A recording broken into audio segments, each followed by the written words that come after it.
Imagine te réveiller au milieu de la nuit avec la sensation que quelqu'un t'observe. Ta respiration s'accélère et ta peau se couvre de frissons. Tu allumes la lumière mais il n'y a personne. Et pourtant, cette sensation ne disparaît pas. Tu ne sais pas pourquoi, mais ton corps a décidé que tu étais en danger.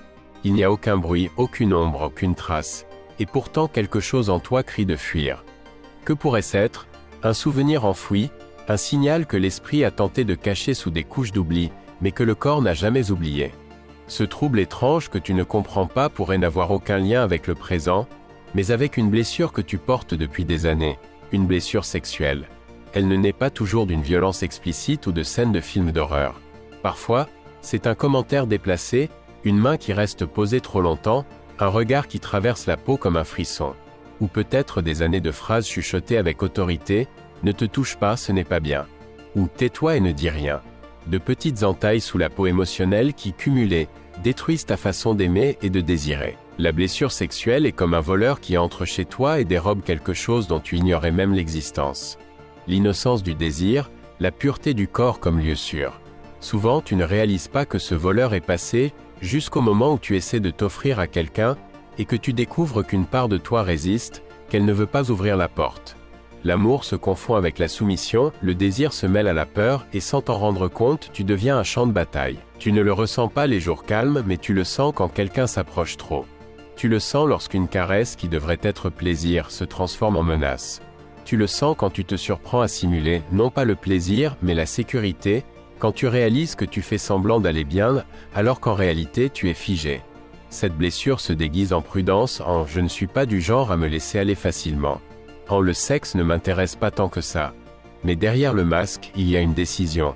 Éteindre le feu plutôt que risquer de se brûler. Tant que la rancune dévore ton énergie, la blessure reste vivante et te vide de ta force vitale.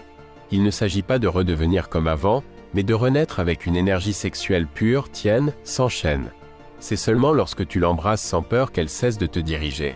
Ce jour-là, la vie ne se contente pas de changer, elle s'élargit, car le désir n'est pas seulement du sexe, c'est un élan vital, de la créativité, un véritable amour et la liberté d'habiter ton corps.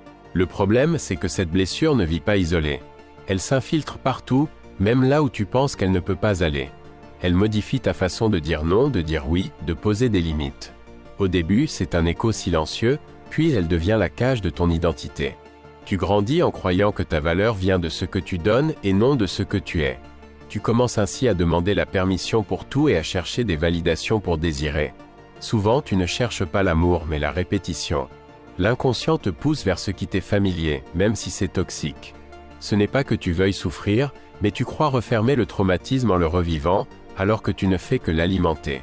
Tu te retrouves piégé dans un cycle que tu appelles destin ou malchance, et la conséquence la plus dévastatrice est la déconnexion.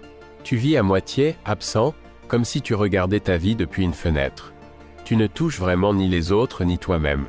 C'est le plus grand vol. Non seulement le plaisir, mais la capacité de t'habiter et de te vivre pleinement. En cascade, comme tu peux l'imaginer, ou peut-être comme tu es en train de le vivre, tout s'effondre. Tu perds confiance en tes intuitions, tu doutes de chaque élan et tu te retrouves sans direction. Et pourtant, même à partir de là, la blessure peut devenir une porte. La regarder en face te rend la voix que tu avais étouffée, la force que tu avais cédée, la capacité de ressentir sans peur. Mais pour y parvenir, tu dois détruire le mensonge qui te gouverne, l'idée que ton corps est dangereux et que ton désir est un ennemi. Tu dois distinguer le danger réel de la terreur apprise et comprendre que cette soif n'est pas seulement physique, c'est une fin de toi-même. Le traumatisme n'est pas seulement un souvenir douloureux, c'est un voleur d'identité. L'affronter ne referme pas seulement une blessure, il te rend le droit d'exister pleinement. Mais voici le dernier saut, le final. Il ne suffit pas de guérir, il faut apprendre à vivre sans la blessure comme boussole. Après des années à suivre sa direction, la liberté peut sembler un désert sans carte.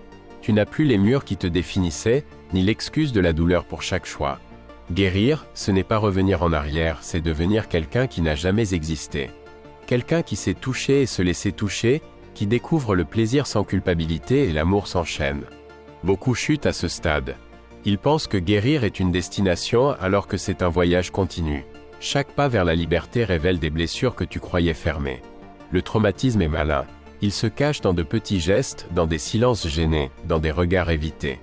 Pour protéger ce que tu as reconquis, tu dois arrêter de mesurer ta valeur à travers le regard des autres, qu'il s'agisse d'amants, de famille ou d'inconnus. Si tu n'apprends pas à défendre ce que tu as guéri, le monde essaiera de te le voler à nouveau, peut-être avec des sourires, des promesses et des liens qui semblent sains, mais qui te remettent en cage. Guérir, ce n'est pas seulement libérer le désir, mais le gouverner. Décider quand ouvrir et fermer les portes, le laisser couler dans la direction que tu choisis.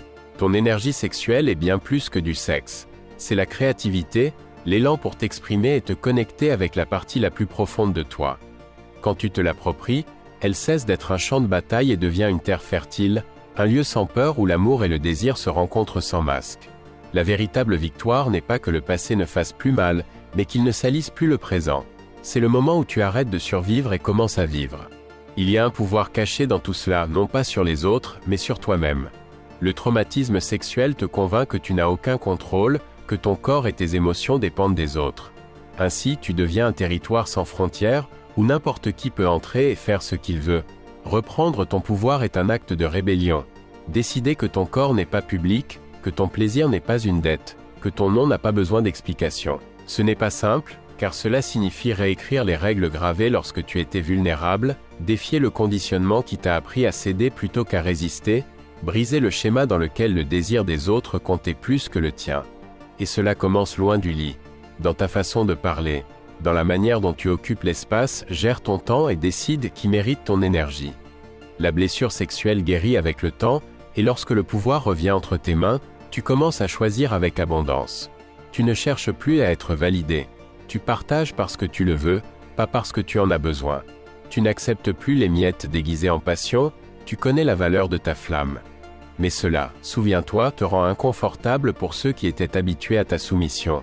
D'anciennes dynamiques se révèlent déséquilibrées, et beaucoup ne le toléreront pas. Alors viendra la solitude, nécessaire pour découvrir que ton énergie sexuelle pure est un moteur de vie, jamais une arme dirigée contre toi. Lorsque tu utilises ton énergie pour créer, aimer consciemment et nourrir ton monde intérieur, le passé cesse de te gouverner. La blessure n'est plus le centre de ton histoire, mais le point à partir duquel tu as commencé à te reconstruire. Si tu es arrivé jusqu'ici, c'est qu'une partie de toi le sait. Cette blessure n'est pas une condamnation, c'est une invitation à traverser la douleur et à l'utiliser comme un sol qui renforce tes pas. Tu n'es pas la personne que tu étais lorsque tu as été blessé, ni seulement la cicatrice qui est restée, tu es la somme de ce que tu as enduré et de ce que tu peux encore créer. Il n'existe pas de version finale de toi, il y a toujours un nouveau niveau à explorer.